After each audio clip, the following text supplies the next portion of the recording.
Quand Dieu veut utiliser quelqu'un pour te parler, pour te donner une parole de prophétie, il te le dira d'abord à toi. Je te donne un exemple.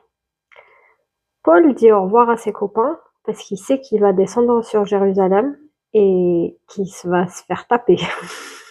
Dans le sens où il va beaucoup souffrir, il va être lié.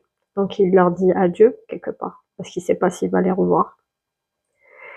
Et il y a un prophète qui va vers lui à un autre épisode, un autre chapitre, c'est le chapitre 21 du livre des Actes, qui prend sa ceinture et qui lui dit « C'est comme ça que celui à qui appartient cette ceinture va être lié ». Il montre un peu comment il va être lié. Et en fait, c'était comme pour confirmer ce que Paul avait déjà reçu. Parce que Dieu avait déjà parlé à Paul, lui avait dit qu'il allait souffrir à Jérusalem.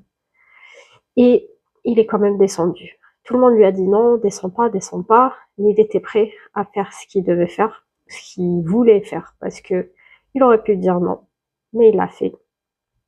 Et le prophète, cette parole de prophétie a fait que confirmer ce qui allait se passer. Donc je vous rassure, toutes les paroles de prophétie sont pas toujours négatives comme ça, même si on peut le voir comme quelque chose de positif.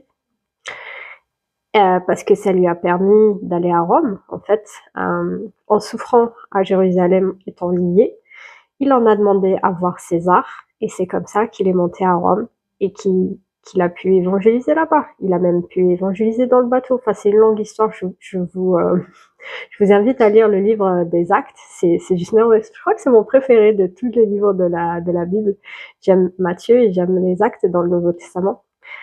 Et Apocalypse, mais il faut comprendre. J'ai pas compris le premier coup. Enfin, je m'éloigne un petit peu du sujet, mais tout ça pour vous dire que Dieu est merveilleux et qu'il vous annonce l'avenir et qu'il veut vous protéger. Et comme il est votre ami, parce que vous passez du temps avec lui, parce que c'est votre père, il veut vous prévenir des choses qui vont vous arriver. Il n'est pas lâche, il est aimant. Soyez, vous êtes bénis.